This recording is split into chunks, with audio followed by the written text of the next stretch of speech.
Guten Morgen, das ist die erste Folge Danis Abenteuer mit hoffentlich einem Sonnenaufgang. Es ist 5 Uhr am Morgen in Split und ich bin auf dem Weg zu einem kleinen Aussichtspunkt, wo man ziemlich gut über ganz Split sieht.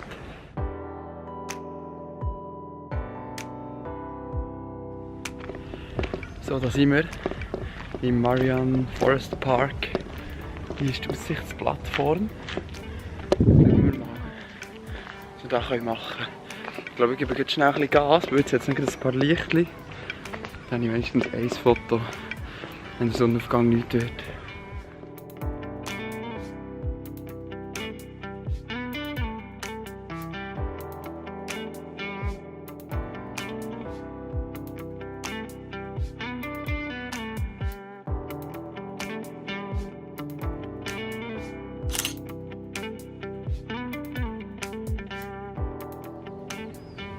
Top, es ist deutlich wärmer, das Bild, weil jetzt eben hinten so der orange Streifen ist, wo die Sonne aufgeht. Ich denke zwar nicht wirklich, dass die Sonne durchbricht, aber ich finde, es hat etwas.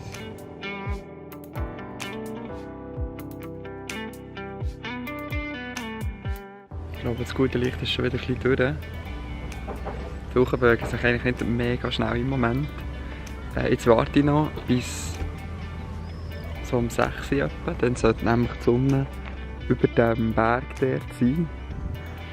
Und vielleicht reicht es irgendwie, dass es da die ganze Bucht erleuchtet. Wir schauen mal.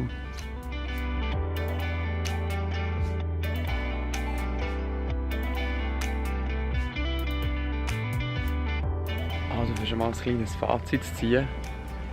Das ist jetzt nicht das Bild vom Leben, aber ich glaube, es ist trotzdem recht cool geworden, das Foto zu fertigen. Aber es lohnt sich einfach immer, am Morgen früh aufzustehen, den Sonnenaufgang zu schauen oder zu fotografieren.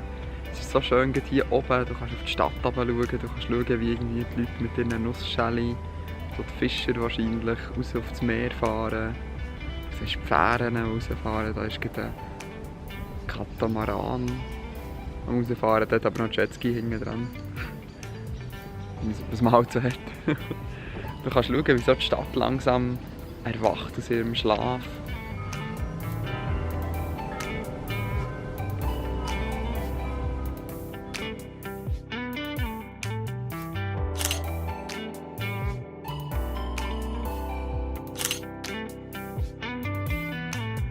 Yes, die Sonne ist sogar wirklich noch vorgekommen.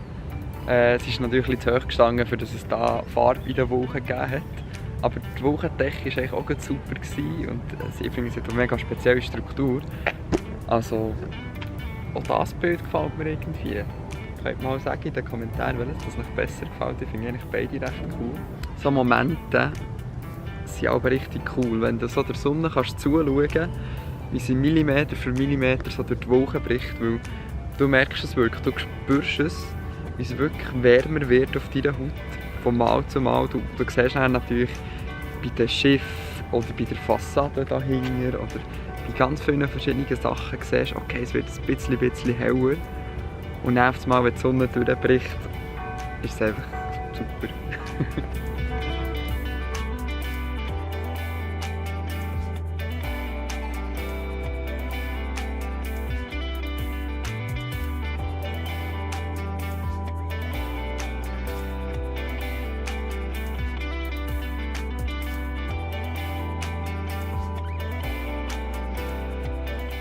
Jetzt wieder auf dem Weg zurück. Erstens, zum Glück habe ich eine Regenjacke mitgenommen. Es hat nämlich just in dem Moment, als ich zusammengepackt habe, angefangen zu regnen.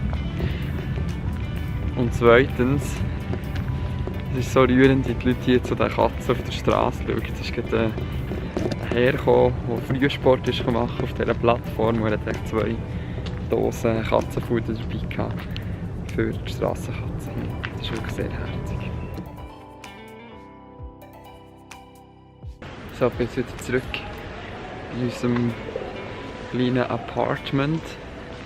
Schauen wir mal, ob schon jemand wach ist, aber auch nicht, weil es ist ja erst 7 Uhr morgens.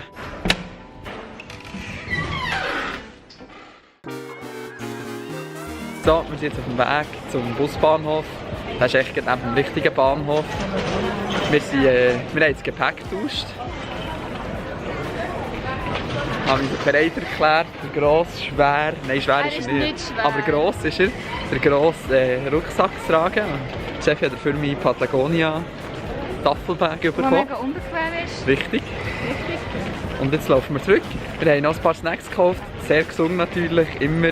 Und jetzt schauen wir noch, ob wir irgendwo noch eine Pekara finden, eine Bäckerei, wo wir noch irgendetwas Süßes, ein feines Brötchen oder so können abstauben. Ich will mal annehmen, so aus. Pekara.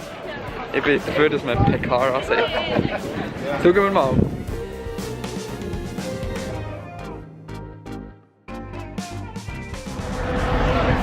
So, wir sind im Busbahnhof. Wir müssen leider diese Bahn Tschüss sagen für einen Moment, weil in Bosnien momentan sehr wenig Zugverkehr ist und man eigentlich nicht vom Ausland ins Land kommt mit dem Zug.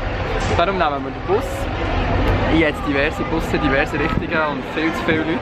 Das riesige Drücken, dass wir irgendwie herausfinden, welcher Bus uns ist. Weil irgendwie gibt es verschiedene Routen nach Mostar und 100 Anbieter und so. Müssen wir schauen, was wir da genau gebucht haben. Aber das klappt schon.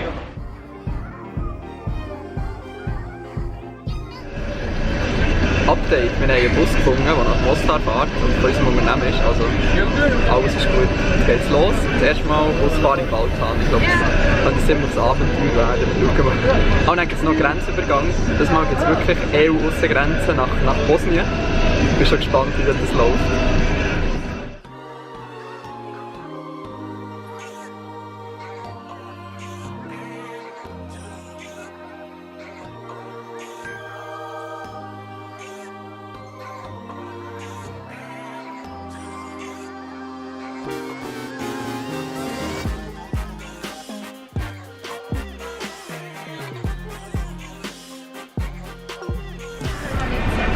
Also ein kleines Zwischenfazit, wir sind jetzt im Mords. Im Mords. Irgendwie so. Irgendwo sind wir. Die Pause machen. Die Busfahrt ist grandios. Genau so wie wir. Genau so. Das ist genau so. Also jedem man kennt, wird grundsätzlich zugeguckt. Und alle, die schlecht verhalten im Straßenverkehr, wird auch zugeguckt. Genau. Also ich kann die ganze Zeit Hupe ist das wichtigste Kommunikationsmittel im Straßenverkehr im Balkan. Aber es ist super, es ist mega. Wir sind jetzt hier eine kleine Pause gemacht. Es hat hier einen grossartigen Busbahnhof, wo viel los ist. Aber es macht echt Spass.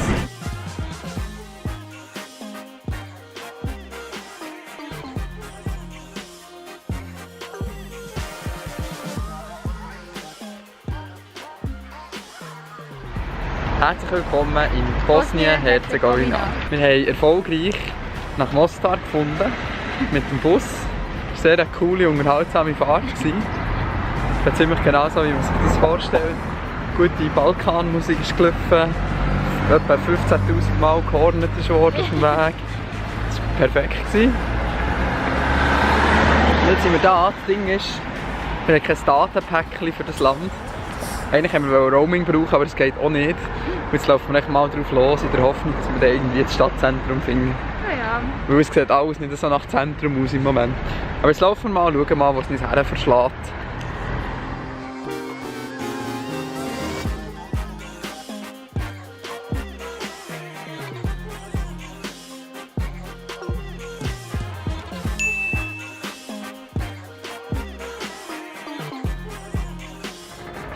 Wir haben diese Bahn doch noch nicht ganz vergessen, darum haben wir hier den Bahnhof von Mostar besucht. Es ist recht traurig, wie der zerfallen ist. Es ist so, soweit ich das weiss oder richtig informiert bin, ist so, dass in Bosnien-Herzegowina im Moment eigentlich nur eine oder zwei Bahnlinien in Betrieb sind. Aber die grosse Linie Zagreb, Sarajevo, Mostar die ist anscheinend nicht in Betrieb. Aber irgendetwas muss noch laufen, weil ein Perron ist noch zugänglich. Und es hat auch noch einen Ticket-Schalter, der noch offen ist und auch jemand arbeitet. Also irgendetwas geht auch schon noch ab. Aber halt nicht mehr so viel. Und wir wären wirklich extrem gerne mit dem Zug hierher kommen, weil es nämlich auch eine wunderschöne Bahnlinie ist. Ja. Aber leider ist das im Moment nicht möglich. Wir wollen trotzdem schnell den Bahnhof anschauen.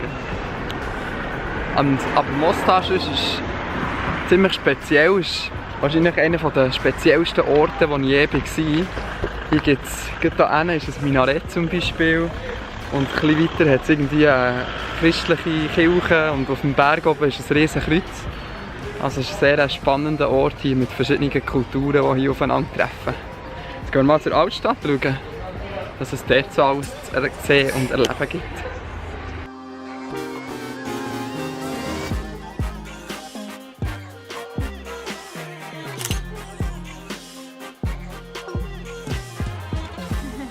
Heute ist der erste Tag in Mostar und heute geht es ein bisschen um Location Scouting und ich glaube, ich habe schon recht eine gute Location gefunden.